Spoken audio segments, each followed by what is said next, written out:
Good morning. Here we are once again. We're still in the Gospel according to St. John, chapter 18. The soldiers have come and taken Jesus. He's before the high priest at the high priest's palace. And, uh, and Peter is out in the courtyard and has denied that he knowed him 3 times. And the cock crew. We're going to get right into this today. Uh,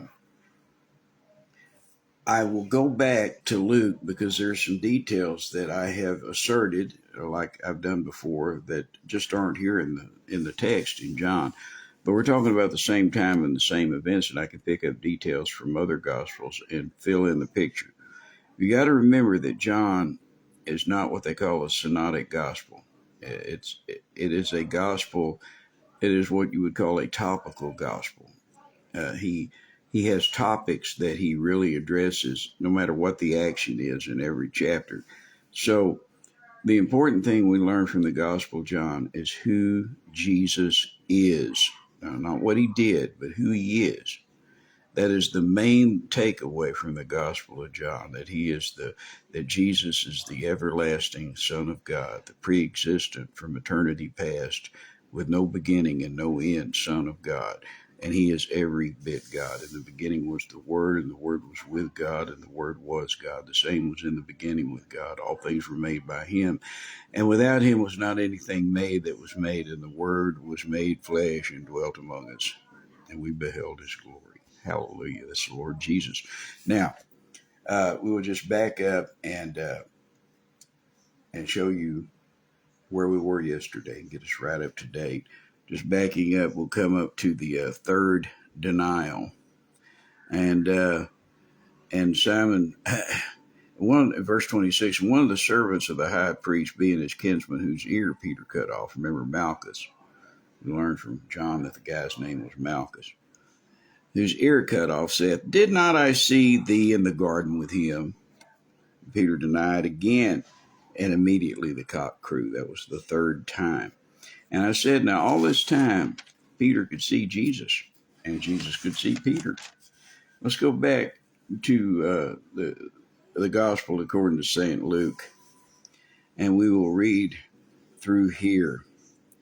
And they have taken Jesus. And I'll just begin in chapter 22 of chapter 22 of Luke, beginning of verse 54. They have taken him from the Garden of Gethsemane. Verse 54. Then took they him and led him and brought him into the high priest's house, and Peter followed afar off. They all ran away. Then they came back, but Peter was following way back behind the crowd because he didn't want to get caught. He's going to know that some of those guys saw him in the garden. Did not I see thee in the garden with him? What he's saying is, ain't you the guy that cut off my cousin's ear or my brother's ear? They're ready to get up a lynching party. Peter followed afar off, verse 55, Luke chapter 22. And when they had kindled a fire in the midst of the hall and were sat down together, Peter sat down among them. You lay down with dogs, you're going to get up with fleas. But a certain maid beheld him as he sat by the fire and earnestly looked upon him and said, This man was also with him. And he denied him, saying, Woman, I know him not, Peter says. And after a little while, another saw him and said, Thou art also of them. Peter said, Man, I am not. And about the space of 1 hour after, another confidently affirmed, saying, Of a truth, this fellow also was with him, for he is a Galilean. Peter said, Man, I know not what thou sayest. And immediately, while he yet spake, the cock crew. Peter is a turd. Yeah, man, that's what Peter felt like, all right. Wasn't no good, man. Wasn't no good. Peter had done it. And the Lord, verse 61, Jesus turned and looked upon Peter. Jesus is getting the crap beat out of him inside there. He's standing before the high priest. They're smiting him on the face. they're beating him up in there. They're spinning him around and blindfolding him, pushing him around. Peter sees all this and denies that he even knows him. And if Peter could see Jesus, Jesus could see Peter. He's at the window. Well, there I'm back. We're going to keep going. I had a bad connection for a minute. Okay, it says, and the Lord turned and looked upon Peter. You can picture this. Peter's in the courtyard. Jesus is inside getting his teeth kicked in. How could they see each other if they weren't looking through a window at each other? They were looking through a window. And the Lord turned and looked upon Peter, and Peter remembered the word of the Lord, how he had said unto him, before the cock crow, thou shalt deny me thrice. That's 3 times for all of those that come from Kimball County, Texas, like my people did. And Peter went out and wept bitterly. He saw him. He saw the fruit of his deed. He saw Jesus with a bloody nose, or maybe a bloody mouth, or maybe a big old gash in the side of his head where they hit him. And Peter says, I don't know who he is. And the Lord turned and looked upon Peter. Peter remembered what he said, before the cock crow, thou shalt deny me thrice. And Peter went out immediately and wept bitterly.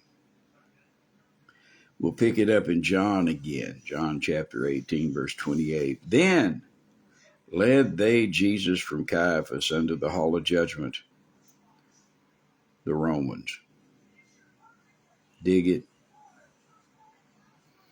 Then led they Jesus from Caiaphas unto the hall of judgment, and it was early, and they themselves went not into the judgment hall, lest they should be defiled, but that they might eat the Passover. They're not going to kill Jesus by crucifixion in a public display, because only the Romans can do that. Their whole mission was to catch something out of Jesus' mouth that they could accuse him with before the governor. In other words, their religious law and their Jewish Senate, the Sanhedrin, there in Judea, their power was limited. They could condemn a person to death by stoning, by their tradition. But they wanted him to die on by crucifixion, so that everybody would see it. It would put paid to him forever. If the whole world knew that he was dead on a cross, well, then they couldn't say that he was killed just because of a religious dispute. They said that he was a common criminal and had to be executed according to Roman justice.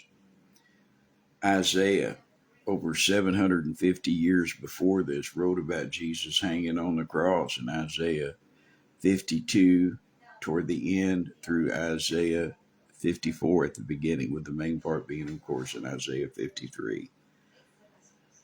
He wrote about him on the cross.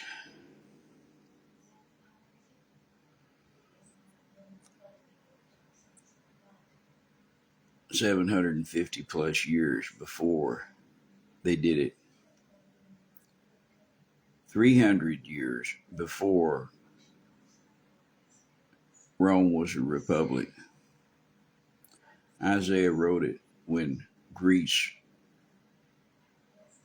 Isaiah wrote it when the Assyrians ruled the world and the Romans were living in caves above the Tiber River. When crucifixion was completely unknown to the Jews. Isaiah wrote that.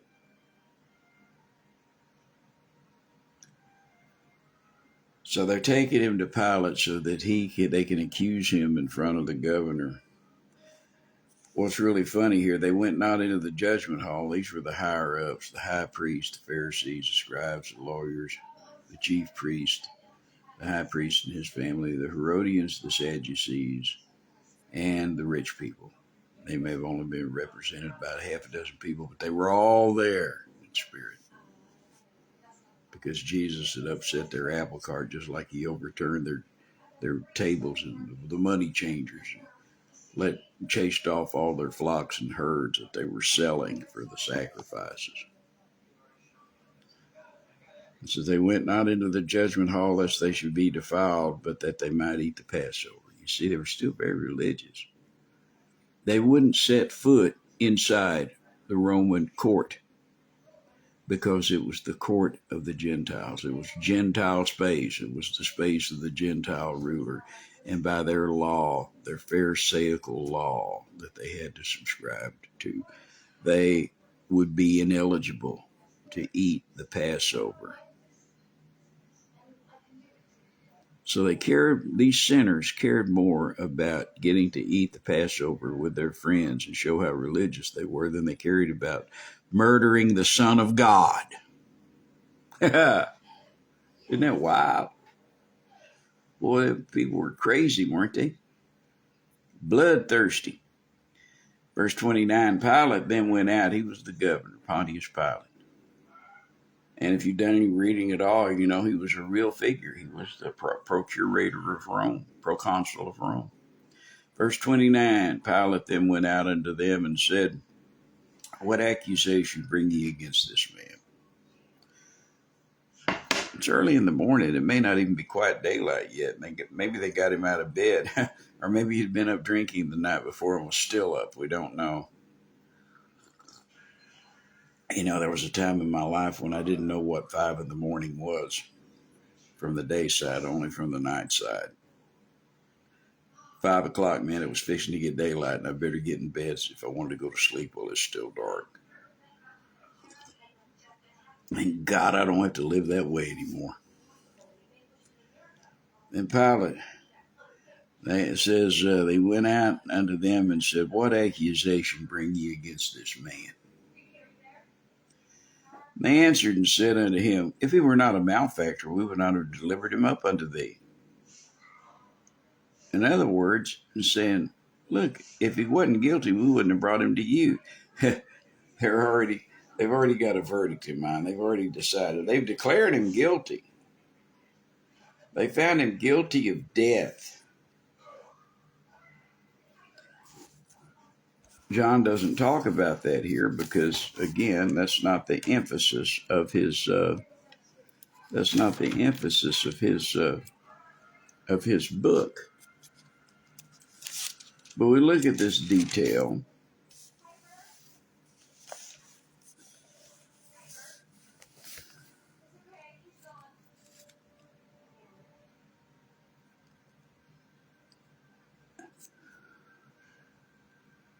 In Mark, and it says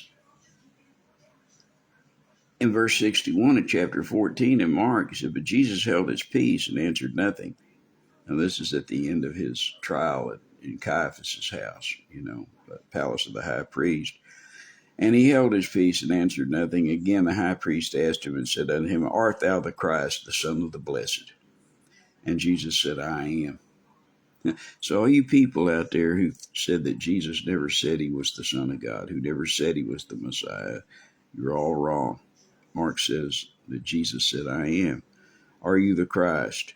I am. Are you Jesus? I am. Are you the Messiah? I am. Are you he that should come? I am. Are you the Son of God? I am. Art thou the Christ, the Son of the Blessed? And Jesus said, I am. And ye shall see the Son of Man sitting on the right hand of power and coming in the clouds of heaven. The high priest rent his clothes and said, what need we any further witnesses?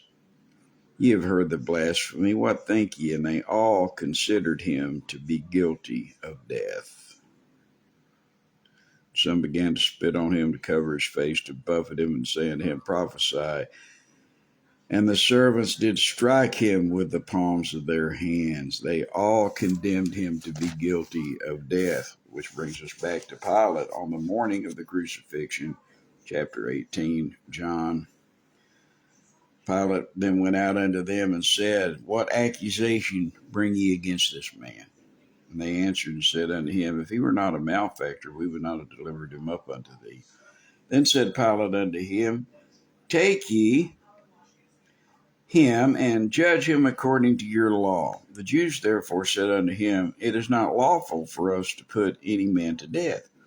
This is a lie.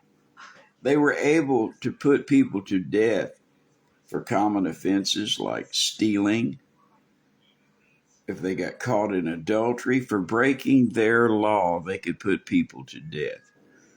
And then the Romans were in charge of the civil law so far as that worked. But what they were mainly concerned with was insurrection, murder, disturbing of the peace, and anything that got in the way of collecting their taxes.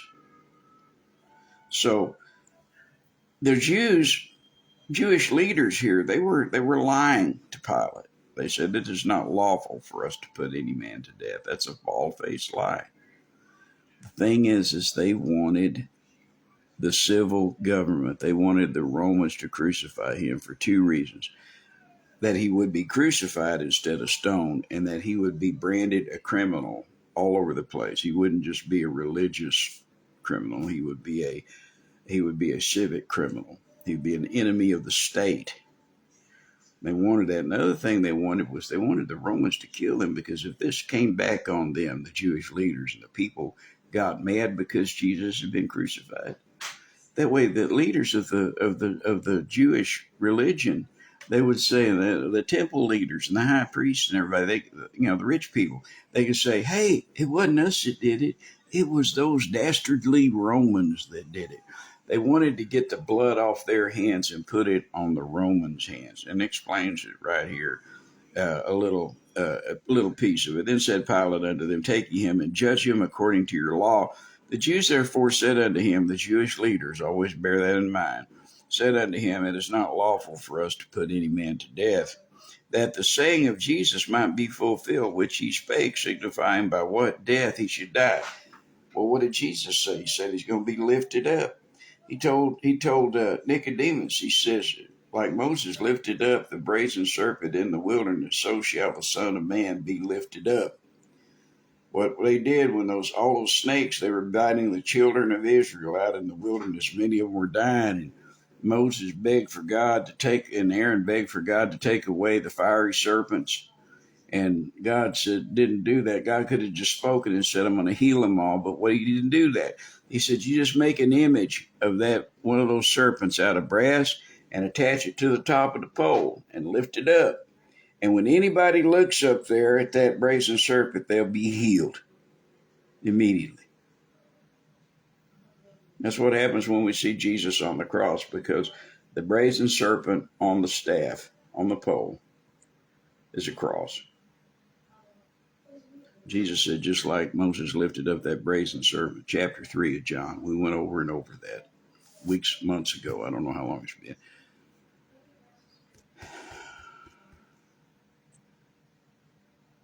When Jesus is lifted up like that brazen serpent, the people will be healed. He said the day before he was crucified, he says, and if I be lifted up, will draw all men unto me. Jesus spoke of the death that he should die, which was by crucifixions. But the Jewish leaders did not know that. Only Jesus and Andrew and Philip and maybe a couple of other people heard him say that.